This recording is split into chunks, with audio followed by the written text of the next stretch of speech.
What are the odds that practically all the players in the Guardians that the entire city talked about replacing or grew frustrated with had great weekends? They all did that, and the Guardians, it led to a series win. We'll talk about how the Guardians' patience paid off against the Angels this weekend. Tanner Bobby of the Guardians, and you're listening to Locked On Guardians. You are Locked On Guardians, your daily podcast on the Cleveland Guardians. Part of the Locked On Podcast Network, your team every day. Welcome on into another episode of Locked On Guardians. It's a Monday morning headlines edition. It's a series weekend Monday morning edition of Locked On Guardians over the Angels. Patience is the headline in this one. This is Locked On Guardians, part of the Locked On Podcast Network. We cover your team, your Cleveland Guardians, every day. We're happy that you're here with us because we cover the Guardians in the majors, to the minors, the draft, and everything in between. So we're happy you're here with us and made us your first listen today and every day, wherever it is you get podcasts. Before we get going today, I am Justin Lada. I have been watching Cleveland Guardians baseball practically my entire life. I have been writing with their minor league farm system since 2007. You can find my analysis of all of their prospects over the years at the News Herald, the Morning Journal, and Next Year in Cleveland on Substack. And here, 5 days a week with my friend and co-host and Jack Caglione supporter, Jeff Ellis. Oh, just trying to get me in trouble. That's what you're trying to do. That's not what friends do to each other. You can go find my draft board from last year, and I'll always stand by everything I write. I actually don't know. It's posted in my Twitter. Go look up MLB Draft Now or something like that. I got to write because it's a thing I just have to do. I don't do it to make money. I do it because it's a compulsion. Much like talking about baseball. I was one of the first people that Locked On brought on to talk about baseball back in the day, 6 years ago when the network expanded. Before that, I was a longtime draft and prospect analyst at Scout and 24/7 until both places decided to get rid of baseball. Shame on them. It is. I want to thank all of our everydayers, as you said the first listen stuff. I want to thank all the everydayers who are joining us. I always talk about John because he's number one in YouTube comments. The little algorithm lets me know that every day are there. And Jack's getting called up. I know that's going to cause some angriness in the comments. I am fascinated by him because so many things are so good with that profile, but it's the same debate we had last year with Noel. Like, this is the exact same debate we had with Noel. When chase rate is that high, it worked for Salvador Perez. It worked for Julio Rodriguez, but like, we have not had a star with chase rates like that. And, I'm very curious to see how it goes. He's a good kid. I've heard great things. I don't want to say I wish him the best because he plays for the Royals, but I never root against anyone, but for the most part. Yeah. All right, we'll get to the Guardian stuff today. We're going to talk about José Ramírez and how fun he was to watch in May. We'll talk about the kind of pace he was on in the month of May and where that all sits, because I just had a lot of fun watching José Ramírez the last couple of weeks, and just a great reminder of all the things that make him great and make us blessed here in Cleveland to watch him every day. We'll talk about David Fry, why he was called up over other options, and how he's going to fit back onto this team. We're going to start today off talking about patience paying off for a number of guys, not just the players themselves, but the organization, because a lot of key players this weekend in the Guardians series win over the Angels had to do with players that, you and I have talked about frustrating with. I know a lot of fans have. Other media have talked about these guys struggling and trying to find stuff. And a lot of them were key spots or key players in the series win. And hopefully it's, signs of some good things to come. Oh, I want to also, before we get into all that, I want to make sure we get some other shout outs in, because I did run into a couple of people at the ballpark on Saturday for Tanner Bybee bobblehead day. I got my bobblehead over here for Tanner Bybee over the weekend. Lots of fun. Peter, Sam, appreciate meeting you guys at the ballpark on Saturday. And shout outs. We got some birthdays too. I want to shout out. I know our everydayer Samantha had a birthday on Sunday, and my wife had a birthday on Sunday. So happy birthday to all of them. Who my wife is not an everyday. My wife does not listen to our podcast, in case you're wondering. She says, I get the podcast at home she goes, I get the podcast at home with you every day. I don't have to listen. I was like, okay, that's fair. I guess you can only hear so much of my voice in a day. I get it. I don't know how many more people Jeff could have put up with us talking about the struggles of Gavin Williams. I'm going to start with Gavin Williams because that had to be Yeah, I mean, it's just been up and down season. Like every time, that's what we're gonna have to get out of Gavin. Like at some point, the question is gonna be, okay, can he build off this? Like, because every time he has a good start, the next start he ends up having a clunker. But this was by far the best start I want to say he's had all year. I mean, he had a no hitter going into the 6th inning, and I texted you after.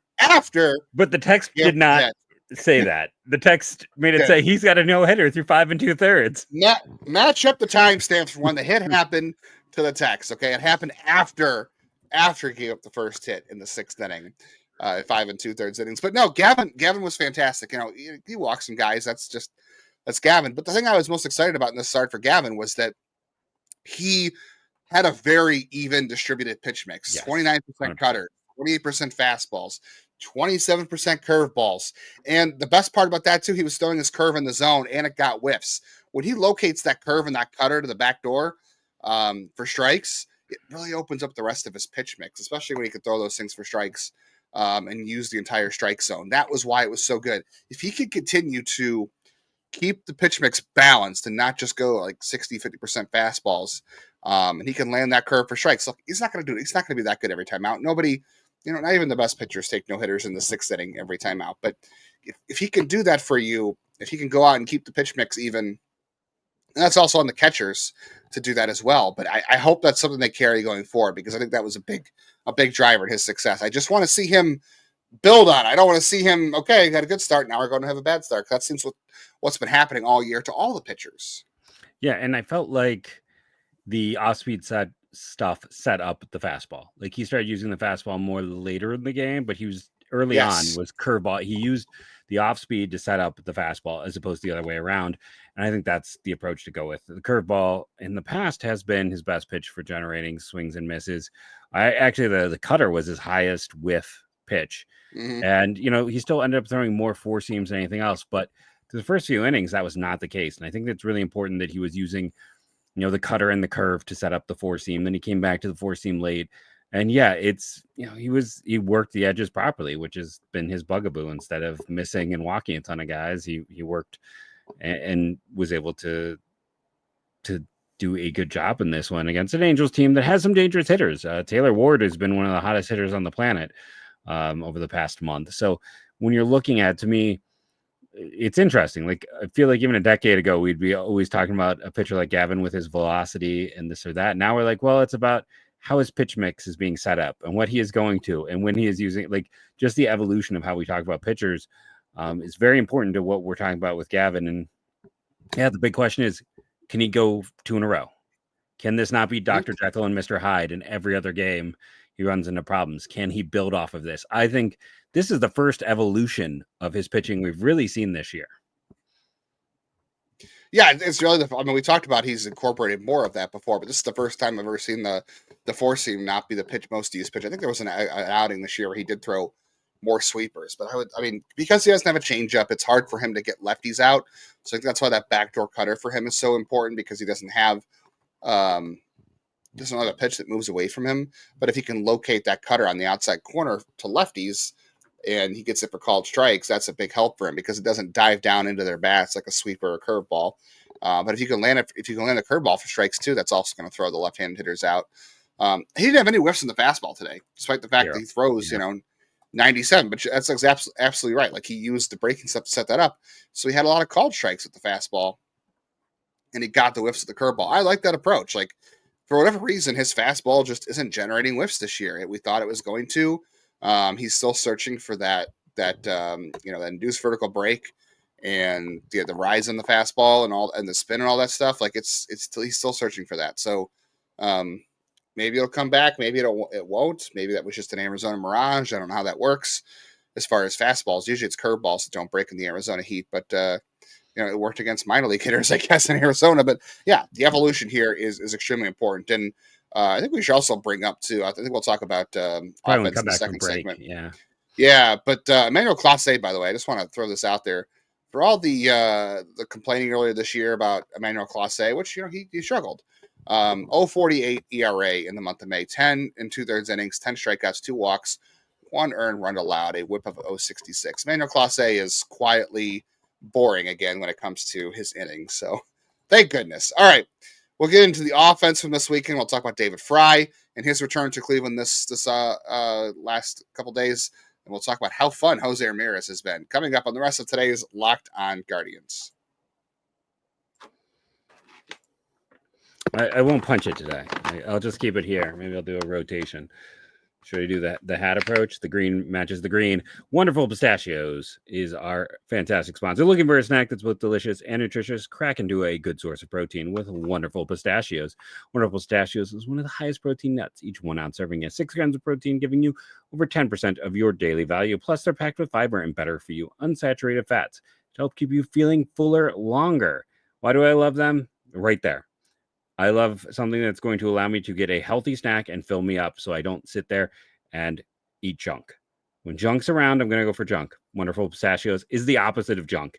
It is filling. It is nutritious. It's giving you protein. Protein helps fill you up. It's one of those great snacks.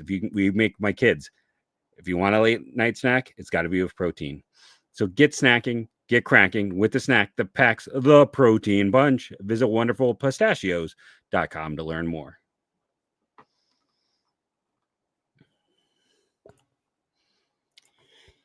The other player, besides Gavin Williams, that everybody has been frustrated with, I think the Gavin Williams stuff was more us, but I think some of the people have been frustrated by him too. But the other one has been Nolan Jones. And quietly, Nolan Jones, the last couple of days, I think I want to go back, 5 or 6 games now, is starting to look a little bit better. And it's just simplifying things for him, is what he talked about. He stopped trying so hard. I guess that's what you want. But I also think it's funny. I was just kind of looking at some of the stats. He's got he had 1 hit today. Yeah, just had the 1 hit today. Yeah, on Sunday. Didn't he have 2 today? Did he have 2? Okay, so he's got 8 hits. If he had 2 on Sunday, he's got 8 hits over his last 1, 2, 3, 4 games. Ironically, in those last 4 games, he has 0 walks. So for a guy who's been known as Mr. Passivity, has no walks, but he has 8 hits in the last 4 games. So he's less patient than he normally is, which is good. And he's got a WRC plus of 133 the last 5 games now, or 4 games. And he had the big hit on Saturday, the inside the park home run, which I called, by the way. Not the inside the park part, but I know it was a Little League homer, but I said he was going to hit a home run. Then he had the big hits on Sunday, and he just talked about how he was not trying as hard. But I also think it's interesting that he's swinging a little bit more and taking less walks. Now, to be fair, Nolan Jones' BABIP the last couple of days has been sky high, but he was due for some regression to the mean, some positive regression. I don't know. Did we decide that regression can't be positive? Someone in our comments said that. Yeah. But regression to the mean, regardless, his BABIP was so ridiculously low that he was due to get some good luck to go his way. I mean, he had a ball hit to first base that I think that was the other hit that got eaten up, that he ate up Nolan Shonowell. And I was like, you know what? When you're hot, you're hot. That's the kind of stuff that goes good for you. And honestly, he deserved it. So again, just like Gavin Williams, will he sustain this? I don't know. But we've talked about it, the underlying results have been so good for him, and he was just a little bit away from getting something to work for him. And I know we talked about like the need to barrel the ball and all that kind of stuff, but eventually it had to work out for him, and it kind of is. So this is why Cleveland has stuck with him. Hopefully he can and maintain it, but it sounds like he, just like you said, Jeff, he stopped pressing. Yeah, it sounded like, from the article by Tim Stevens, I'm not sure how you say his name, over at MLB.com. It sounds like he stopped digging too deep and was working on just automaticity, like working on the swing.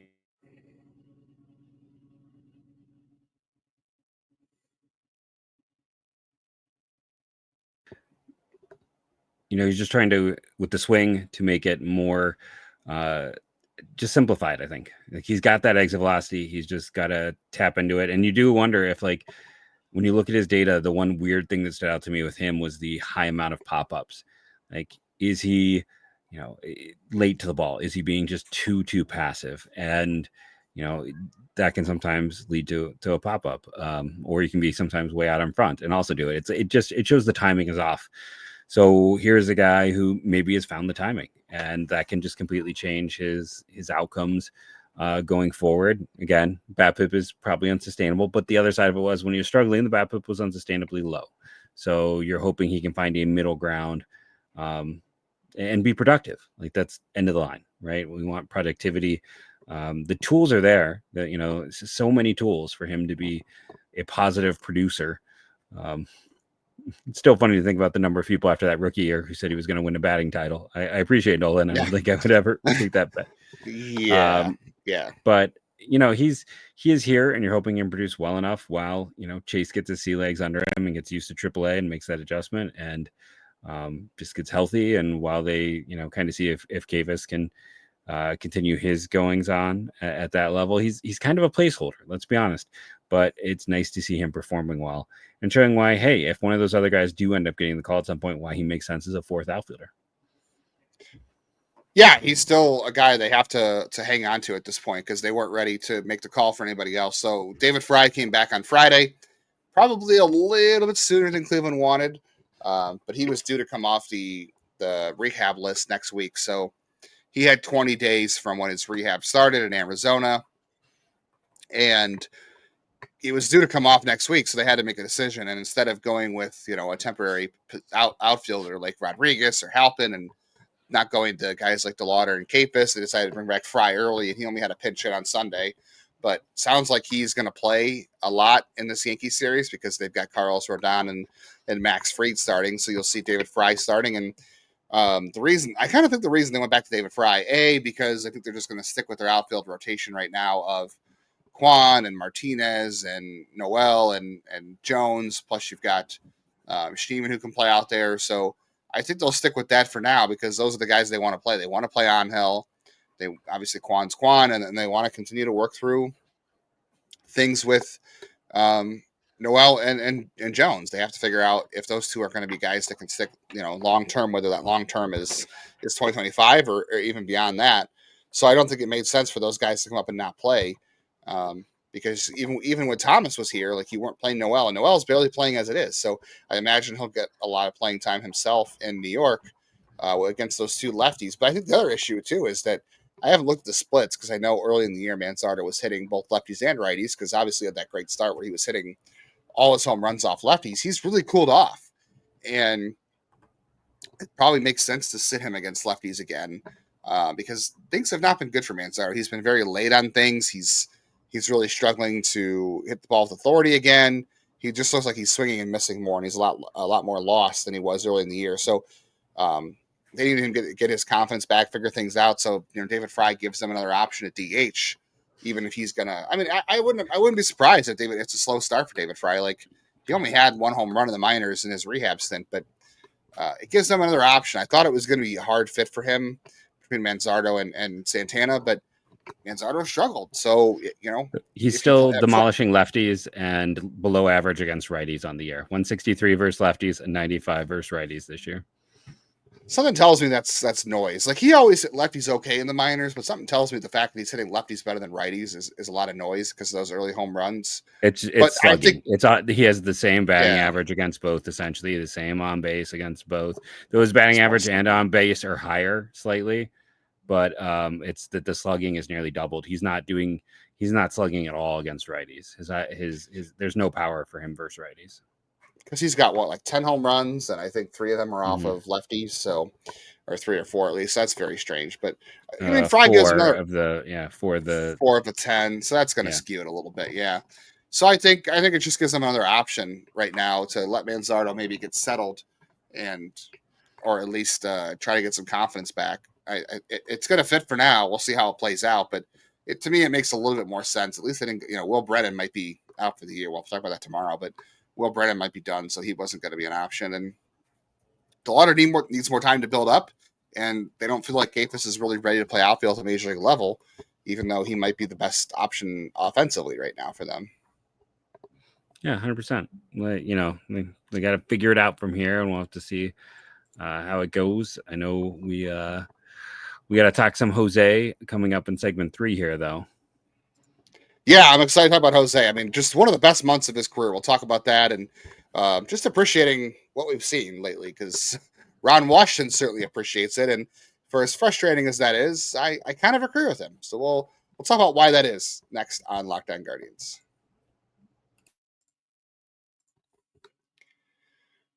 We know that Jose Ramírez is one of the most amazing players, but he alone cannot do it. Today's episode is brought to you by Epicor. Every team, the Guardians and the Angels, know the value of hard work, taking pride in what you build, practicing every detail to get better results.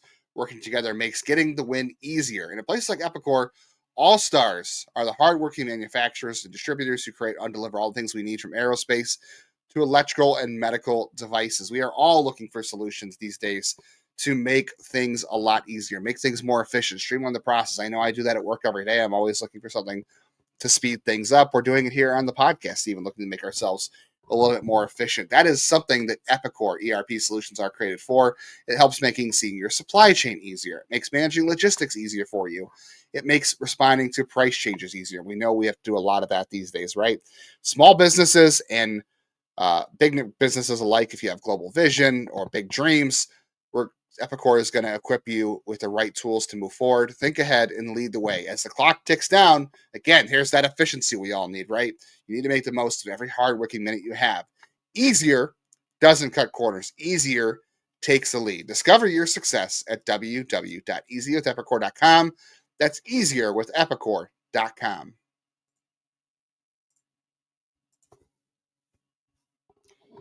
The amount of booze on Saturday when Ron Washington put José Ramírez on twice was hilarious to me. But I knew every time, like Ian Jose knew it every time too. Every time the situation came up, it was so easy to predict that they were going to put him on intentionally. If I'm being honest, if I'm a pitcher, like I understand strategy and all that stuff, but if I'm a pitcher and you're an athlete and you're a competitor and you got to this stage of your career because of your drive and your competitiveness and your confidence, because it takes a lot of confidence, I would not want to be told, hey, I don't think you can get this guy out, or I think he's too much of a risk to pitch to. I don't trust you. You're going to walk him. I would hate that. I understand the strategy behind it, but I would hate that as a competitor. Like just knowing how athletes get to this level of being a professional athlete, like it's a lot of belief and confidence that you can get anybody out. And Kyle Hendricks, not the pitcher he used to be, arch nemesis of Cleveland everywhere. But I don't know. Like I would still be frustrated by it. But it turns out it's the right call, because José Ramírez wrecked their weekend with 2 more home runs, a couple other big hits. And man, the month of May, it's going to be sad to see the month of May go for him. But was a very fun month for Jose. One of the best of his career, Jeff. It was. Everybody was worried about him in April too. Remember, he had a slow April. He had 3 home runs against the Angels back in April, and it was not the best month in the world. Remember, it wasn't the worst month in the world, but everybody was kind of worried about him. And turns out I wasn't wrong about that, because I wasn't concerned. But turns out everybody was wrong about that too. Anybody who was. Yeah, I mean, I said on this very show, I learned my lesson a year ago, and I wasn't going to doubt him. Like I had talked about that was an issue that. Last year, I'm like, smaller guys don't always age the best and this or that. But yeah, I definitely learned my lesson. I was like, okay, let's see what happens once May comes. Like, same thing I said about Santana. It's like, it's a team of slow starters. And, Jose is just continuing to paint his name in Cleveland's record books and, move himself higher and higher on all the lists. And the question is just like, how high can he get? I'm glad you brought up Carlos Santana, because these two are kind of tied together in that. I feel like Santana, and not as extreme for Jose, but I feel like Jose has slow starts in April too, just like Carlos Santana. Everybody, and I know we were going to face this question this year. I know it was going to happen. We knew April was not going to be good for him, even though there was like a week stretch there where he was decent, and we were like, oh, against the Angels as well, right? Yeah, I forgot when it was, but there was like a stretch there where like, oh, maybe he won't start slow, and then he did start slow. He went back to earth. Santana in the month of May was, by the way, I have to pull up the number here, but it was fantastic. So in the month of May, Santana had over a 160 WRC plus in the month of May. He has a 124 WRC plus for the year, which is just 2 points lower than Josh Naylor, just FYI.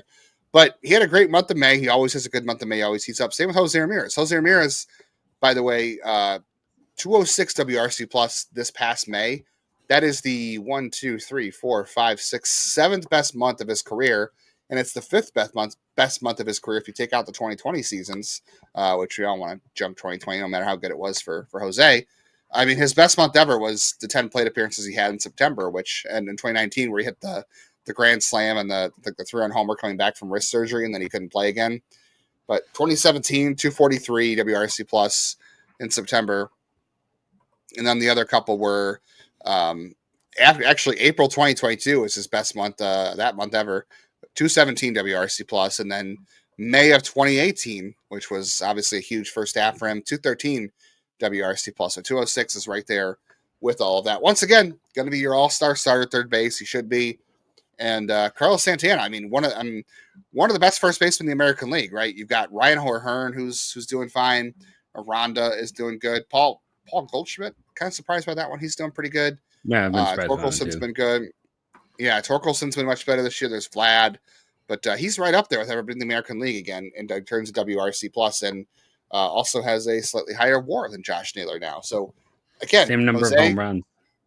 Same number of home runs, yes, and ironically, no, not a better, more RBI, but that's a different story because Carl Santana has never been an RBI guy, whatever you want to call that, but same as usual. Like those guys came through, they did exactly what they do throughout their careers. They have slow starts, and all of a sudden they're red hot, and I don't know, it's just so much fun. Like it's so like boring to say, but like every time Jose came up this weekend, I thought he was going to hit it. I thought he was going to hit a home run. You could just see the swing.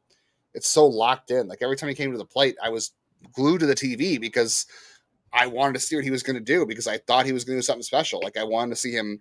He had 2 opportunities on Sunday to hit the bases loaded, and he didn't. The Guardians could not keep the inning going, the rally going to see it. But I was like, I want to see Jose up with the bases loaded because I think he'll do something big because then Ron Washington can't walk him. But it's just so much fun to remember, like, this is how good Jose Ramírez is. And every at-bat he has in a game could be something that can change a game. And it's just so fun to have a guy like that. And the things that Jose Ramírez does. Like, I'll never get sick of watching these tears that he goes on. Yeah. It's what he has done is unbelievable because I mean, when he was coming up, he wasn't even the most famous Jose Ramírez in terms of prospects. There was a Yankees pitcher who was higher rated than him, and he was in Lindor's shadow. And he was always a good player, but just we can go back to Friday's show. It's like one of the reasons I think it's crazy for people who want to write off Bazana already. It's like that tireless work ethic is what made Jose into one of the all-time greats, and I've never heard, the only player I've ever heard comparative to him in terms of that work ethic is Bazana. So we'll have to see. But like Jose, I mean, he should be, like we talk about, like the statue losing the helmet, like he should have like statues all over the park. Like the guy who took less money to stay, who's going to reset a lot of numbers in the record books, who, I know people like to talk for Jose in comments and everything else about how he's got to be tired of all this. It's like, I don't think he is. Like, he's not tired of how this team is run because he chose to take less to stay here. He's very content with Cleveland, the city, the organization. He knows this is home and he's happy. And there should be extra appreciation, not just because he's great, but also because of, I mean, he probably turned down over $100 million to stay here. Like that's the truth of it. I know it's all Jose time. I do have to, since you made your comment, make one more Santana comment. The underrated thing about Carlos Santana this year is the fact that by Cleveland shipping Naylor to the National League and signing Santana, he did not sign with Seattle, who Cleveland is currently tied with record-wise, and Seattle has gotten negative production out of first base. So if you imagine the overall shift, if you put Santana into that Seattle offense, and that's a story for another day, potentially, but how much, or if the Twins had shifted back to him, which was also a little bit of chatter with at the time, because Ty France has been, while he's killed Cleveland every other game, not so much. But yeah, that's one of those storylines that's really interesting for us to track later this year. But yeah, those two guys are, they're really the only two who have a chance of, if you go to Baseball Reference and look through the stuff, Santana, could he pass Jim Thome? Probably not for total walks, but he's close. And he can't reach him in strikeouts, but Jose is slowly moving up. He moved up on the doubles list or he will. His next double will move him out of a tie with Earl Averill. Total bases, he's gonna pass Tris Speaker this year, like for number 2 all time on the list. It's gonna be. I mean, both these guys are gonna be moving higher and higher in the top 10 in a lot of stat categories. And I firmly believe Jose is going to be a Hall of Famer. Carlos, I don't think is, but I think he should end up like Jose number retired, Carlos in the little Hall of Fame thing in center field, right? Like these are we're getting to watch two guys play and play well. This isn't just a retirement tour. So we're getting to watch two guys play well who have had a huge impact on this organization. Yeah. Santana will definitely be in the Heritage Park one day. Obviously Jose will, and Cooperstown. Yeah. I just don't take Jose Ramirez for granted. Like I said, I watched every at bat this weekend I could. I couldn't really tune in Friday the way I wanted to. So we're doing some birthday stuff for my wife, but Saturday I was at the game. Sunday I was tuned in the entire time, and I just wanted to see Jose Ramirez just because the heater he was on. Like every at bat is just something special with him, and both of them have just been a big part of this organization. It's just a lot of fun to watch, and I hope we never take that for granted. And there might be times where he does struggle throughout the season. He might slow down again, but we always know what's in there for him. And like you said, the relentless work ethic and the patience. Because remember, Jose Ramirez was out of options. He was ready to be off the team. He played left field in 2016. People were ready to be done with him because Lindor was there, and it paid off for them. So the whole theme of the show really is patience. Gavin Williams, be patient. Hopefully the next start is not a Jekyll and Hyde situation. Nolan Jones, Carlos Santana. It was important to be patient with them all season long. All right, we'll be back tomorrow. There's still a lot to dissect from this weekend and some trends with the team. So we still have to get to our 2-month evaluation of this team. We're 2 months into the season. We'll have to get to that this week. Shane Bieber and Eric Sabrowski, they're both going to be on rehab assignments this week. Shane Bieber's already been back on the mound. We didn't have time for it today. We'll promise we'll dedicate a whole segment of that tomorrow. Unfortunately, Andrew Walters is in a world of pain, and it's not good for him or the Guardians. And the Guardians' other half have some of the weird things the bullpen were as good as Emmanuel Clase has been lately. The rest of the bullpen has had some shaky moments. We'll talk about that, and we'll also have to talk about the Yankee series series preview coming up. It's a big series. Good pitching matchups. Tristan McKenzie was back on the mound if you want to hear about that. All kinds of good stuff coming up on the rest of this week for Locked On Guardians. So make sure you are here and you are locked into Locked On Guardians every morning. So comment below, what was your favorite moment this weekend? Remember to hit that thumbs up, do the like, all those things to help the algorithm. Thank you for joining us, and go Guardians, go.